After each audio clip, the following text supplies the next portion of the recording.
Tuleme korra siis TereSWOT-i juurde, mis on siis meie tugevused, ohud, nõrkused ja võimalused. See on igasuguse nii-öelda äriplaani tegemise tööriist. Ma lihtsalt näitan seda praegu siin ja järgmistes slaidides tulen natuke selle juurde tagasi, et mis siis on Tere tulevik piimaturul. Ütlen siinkohal välja siis, et turuosa mõõdukas kasv, ehk ma mõtlen siin all Baltikumi ja oma positsioonide kaitsmine, siis Vene-poolse ekspordi kahekordne kasv. See teeb sellel aastal umbes eksporditurud kokku on umbes 1 miljard krooni. Siin ma mõtlen just vääristatud toodete ja alltöövõtu vormis. Siis kindlasti investeerimistaseme hoidmine. Meie investeerimistase on siis käibega võrrelduna siis 4,5% käibest. Ma vaatasin Soome suuremad piimatootjad, Valio, nende investeerimistase on umbes 2,5% käibest. Nii et see tegelikult tähendab seda, et esiteks me peame neile järgi jõudma ja teiseks on meie innovatsioon on selgelt agressiivsem praegu ja sellele kulub ka palju raha. Koostöövõrgustiku loomine, ehk siin ma mõtlen just nimelt selliseid koostööd, millest ma enne rääkisin just nii, ja strateegilised liidud, siin ma näen siis erinevaid mahuleppeid. Ma ei mõtle siin kartelli kokkulepet, aga siis ütleme kaubandusest kuni tootjani siis sellist edasiviivat konstruktiivset koostööd.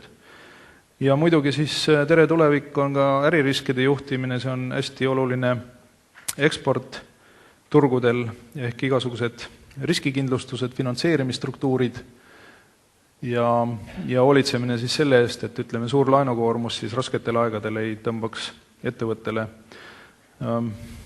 ei oleks ohuks. Eks. Nii, ja tuleks siin juures siis ootuste juurde, et mida me siis mis on meie uskumus siis turgudelt, on kindlasti see, et elustiili muutus, uued tarbimisharjumused, et me mõtleme siin tegelikult selliseid tarbimisvalmeid ja sisult nagu eelseeditud tooteid, mis on siis igasugused bakteriaalsed piimatooted. Me näeme siin uusi pakendeid, ehk tarbimisviisid muutuvad, nostalgia, kvaliteet on need sõnad, mis oleks märksõnad siin puhul. Asendustooted, ma mõtlen siin tungimist tegelikult karastusjookide ja jahutatud jookide valdkonda. Ma näen siin hägustuvad piiri ravi ja toitumise vahel, ehk me lisame pidevalt toitu väärtustavaid aineid ja hoolitseme rahvatervise eest, mis on järgmine punkt, elanikkonna tervis. Ja kindlasti on tarbija tervise ja keskkonna teadlikum ja seal on selge kasv on tegelikult just selles valdkonnas. Ehk me sisuliselt lähme nii-öelda ravisüsteemi ja ravisüsteemi omaosalus sunnib ostma tervislikumaid tooteid. Ootused osalejatele on siis tegelikult sellised, et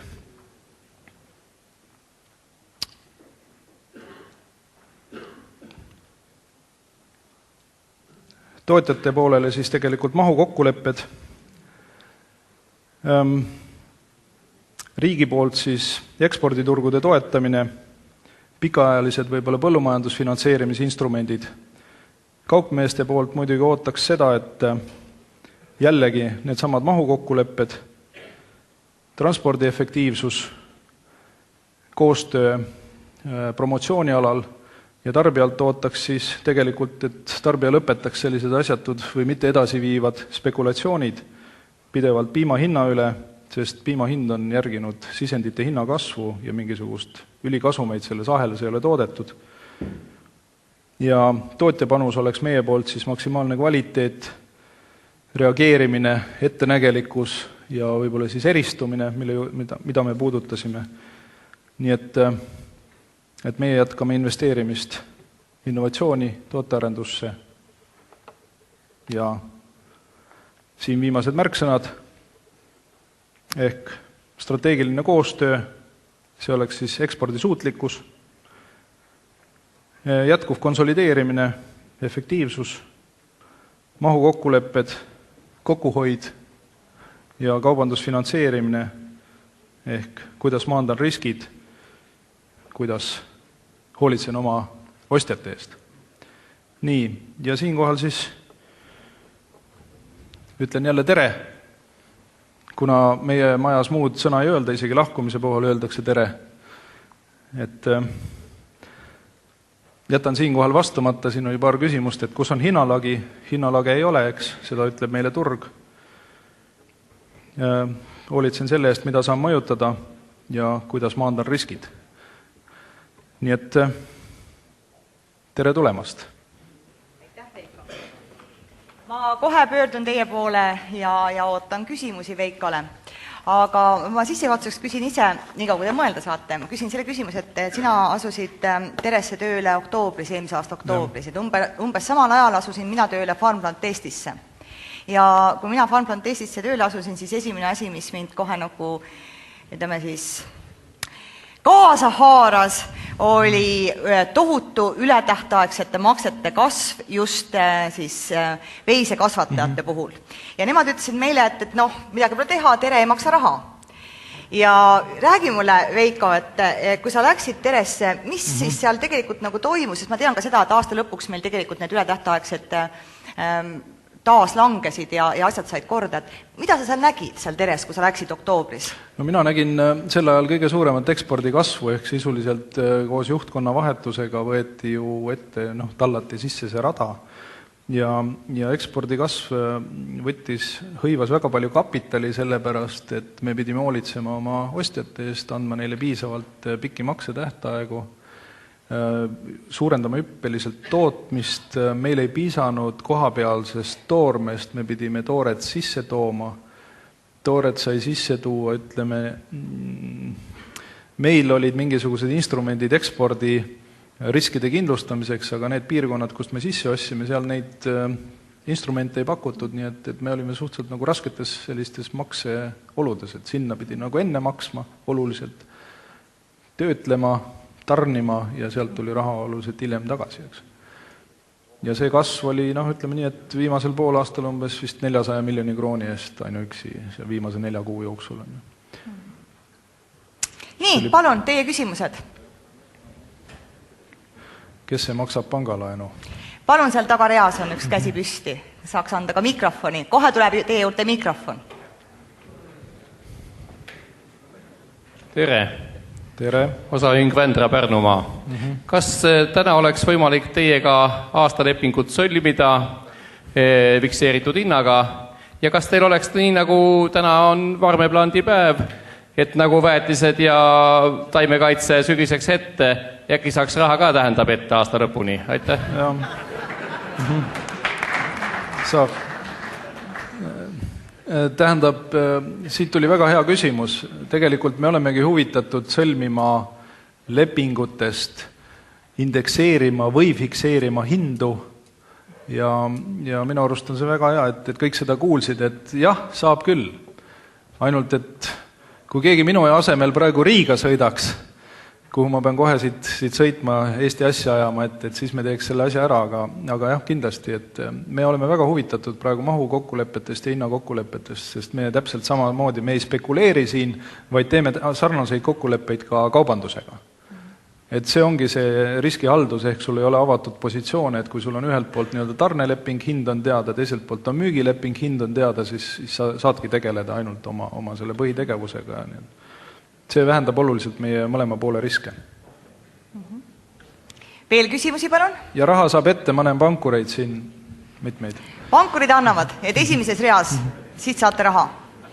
Ja, palun. Tere, et mina Arenpoder.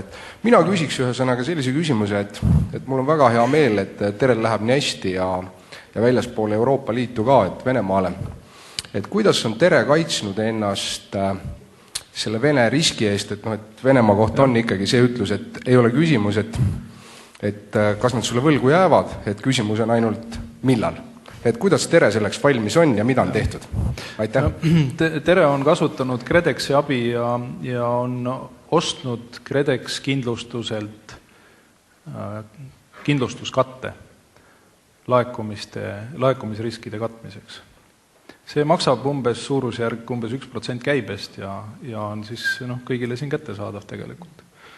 Ja nagu ma ütlesin, et me aitame ju siin või teeme koostööd ekspordialal, et kindlasti te olete ise ka kõik tulevikus huvitatud sellest, et me saaks rohkem toota ja rohkem välja viia, nii et me oleme need instrumendid kõik kasutusele võtnud ja läbi proovinud.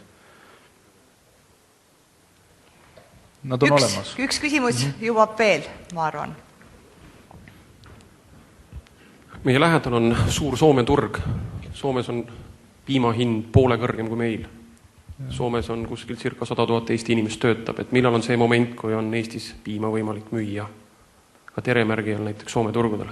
Aitäh! Me ei näe võimalust müüa teremärgi all piima Soomes sellepärast, et Soome turg on selline protektsionistlik ja ütleme nii, et seal tehakse väga palju riigitasemel tööd selleks, et tarbida oma kodumaist toodangut ja tere kaubamärgi lansseerimine seal maksaks lihtsalt niivõrd palju, aga me teeme Soome alltöövõttu. Ehk osa toodangust, mis te sealt letist leiate, ongi terest toodetud. Ja me ei tungi ühesõnaga sinna. See on lihtsalt proovitud ja on nii-öelda meie lihtne selline nagu finantsmudel ütleb, et meil on lihtsam teha private label ehk siis kaupmehe pakendis toodangut. Ja igal pool ei saa tere öelda. Aga täname Veikot selle jutu eest ja siin on, ma ei tea, kas sa kuulsid, et siin on koduaeda tsipa toitu ja siin on ka kasutamisjuhend kaasas, nii et palun, aitäh!